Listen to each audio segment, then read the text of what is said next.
Selamat datang di channel Imaju, Itikat Mau Maju, bersama saya Dedi Effendi. Pada kesempatan kali ini, saya akan berusaha menceritakan kisah saya, yaitu suatu kisah titik balik saya yang akhirnya menjadikan saya lebih maju, lebih berdikari, dan bisa mencapai apa yang saya capai saat ini. Pada waktu itu, tahun 2006, saya baru lulus kuliah. Ketika itu, saya mendapatkan suatu informasi dari teman bahwa kampus saya mengadakan suatu proses rekrutmen untuk kerja di Jepang. Saat itu sebenarnya saya sudah bekerja di salah satu perusahaan yang cukup besar juga di Indonesia, perusahaan multinasional. Namun, pada saat itu saya berpikir ternyata keinginan saya, passion saya untuk kerja di luar negeri jauh lebih besar, sehingga saya memutuskan saya akan ikut proses seleksi untuk ke Jepang tersebut.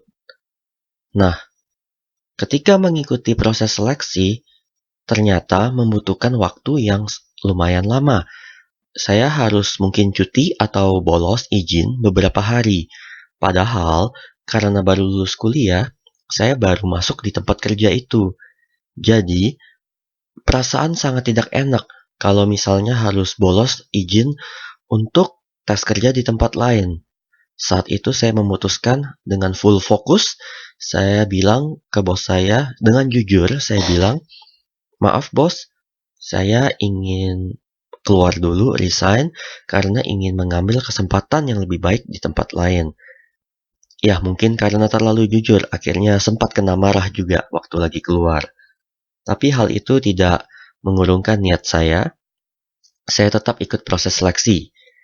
Dari sekitar 500 orang, difilter seleksi potong-potong sampai kurang lebih 32 orang. Saya masih lolos. Perasaan justru sangat bangga sekali karena wah bisa juga nih lolos ke 32.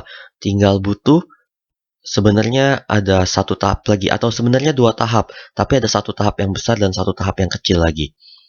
Untuk lolos ke 16 besar dan 14 besar, di mana dari 14 utama dan 2 orang lagi adalah cadangan.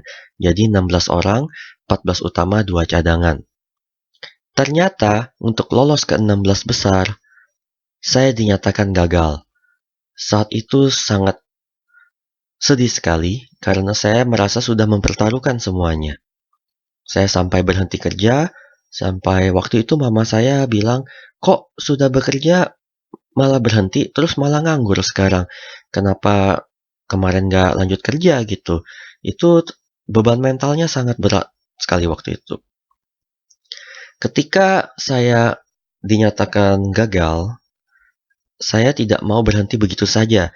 Saya tetap menghubungi pihak kampus, saya menelepon, menghubungi via email, sampai akhirnya ada satu pihak ya di sana yang menjawab telepon saya dan bilang, kamu kan tidak lolos gitu.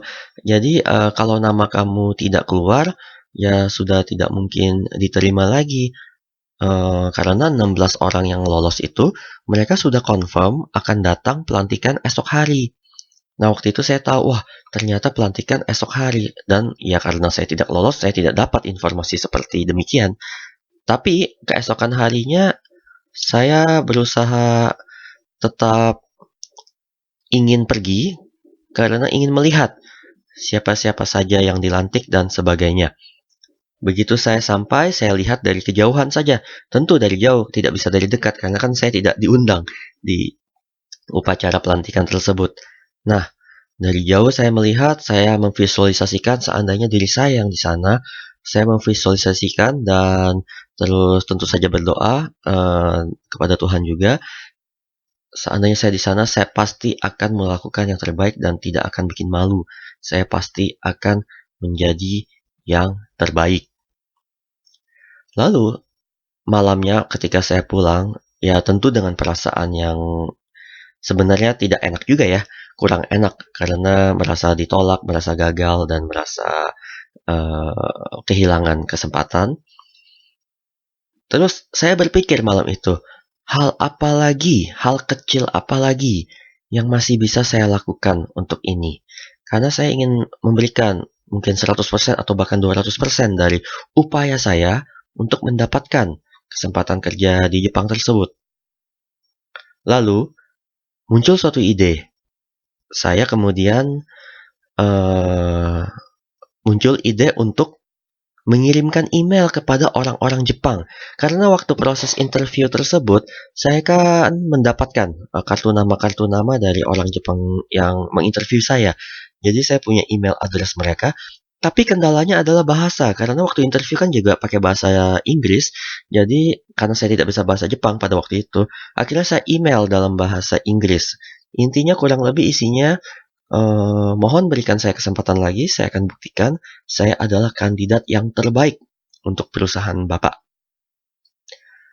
Lalu 1 minggu berlalu, 2 minggu berlalu, 2 bulan berlalu, sampai akhirnya pada suatu malam saya juga masih menganggur pada saat itu karena belum ketemu job yang pas atau job yang saya rasa passion saya cocok. Kemudian tiba-tiba ada telepon. Saya ingat waktu itu kurang lebih jam 8 malam. Saya ingat waktu itu masih main game ya, lagi malam hari main game komputer, tiba-tiba ada telepon dari BINUS menanyakan, "Kamu Dedi ya, yang ikut program pelatihan ke Jepang tapi yang tidak lolos kemarin?" Saya bilang, "Oh iya betul. Kalau ada program yang kedua, mohon daftarkan saya. Saya ingin jadi orang pertama yang daftar untuk batch kedua." Kemudian tanpa disangka jawaban dari sana mengatakan, "Oh, nggak apa-apa, kamu besok datang aja. Kamu boleh ikut program pelatihan ke Jepang." Wah, kaget. Kaget, bercampur senang, bercampur shock juga. Besoknya tentu saya datang, langsung ikut pelatihan. Setelah selidik demi selidik, saya mengetahui bahwa dari 16 orang itu ada yang mungkin ya tidak dikasih orang tuanya, dilarang pacar, dan sebagainya. Alasan tersebut mengakibatkan 3 orang mengundurkan diri. 2 cadangan masuk, sisa 1 orang. 1 tahun setelah pelatihan tersebut, saya berhasil ke Jepang dan saya membuktikan apa yang saya katakan di email kalau saya sebenarnya adalah yang terbaik. Waktu itu pun saya menjadi kandidat ya mungkin bisa dibilang yang terbaik pada saat itu. Walaupun saya mulai dari nol dari sisi bahasa. Waktu saya sampai di Jepang, orang Jepang yang menyambut saya mengatakan, "Oh, kamu yang kirim email ya 1 tahun lalu. Kamu dapat kesempatan ini karena email kamu. Sebenarnya kita kurang ngerti isinya apa, tapi sepertinya kamu punya semangat yang tinggi. Saya suka itu, maka itu kamu diterima dan kamu diberikan kesempatan kedua." Hal inilah yang mengakibatkan saya merasa, wow, apabila malam itu saya tidak mengirim email, mungkin saja, bukan saya, mungkin saja orang lain. Hanya karena satu email tersebut, itu kejadian di 2006, sekarang sudah 2016, banyak sekali perubahan terjadi dalam hidup saya. Tentu saja yang perubahan positif yang jauh lebih baik. Di sana saya merasa saya bisa level up, mencampurkan intisari-intisari yang baik dari negara kita, Indonesia, dan juga negara Jepang. Dan juga karena saya di waktu di Jepang suka berkomunikasi dan bergaul dengan orang-orang luar negeri lainnya, terutama pihak Eropa dan Amerika, saya juga wawasannya sangat terbuka di sana. Nah, ini yang mau saya katakan adalah, selama kita yakin dan kita berusaha mengupayakan, kalau bisa 100%, 100%, kalau bisa 200, 200%. Semuanya kita kerahkan, upayakan yang terbaik, lalu sisanya kita serahkan kepada Tuhan. Maka apabila memang itu jodoh kita, walhasil kita akan mendapatkannya. Itulah yang ingin saya sampaikan pada kesempatan kali ini. Jangan menyerah, tetap upayakan, lalu setelah semuanya kita upayakan, kita berserah saja kepada Tuhan. Memang apabila itu jodoh kita, kita akan dapatkan. Apabila tidak, maka kita selalu akan dibukakan pintu lain. Itu pun akan saya ceritakan di kesempatan yang lainnya. Untuk kali ini, sekian dari saya. Salam Imaju, Itikat Mau Maju. Bersama saya, Dedi Effendi.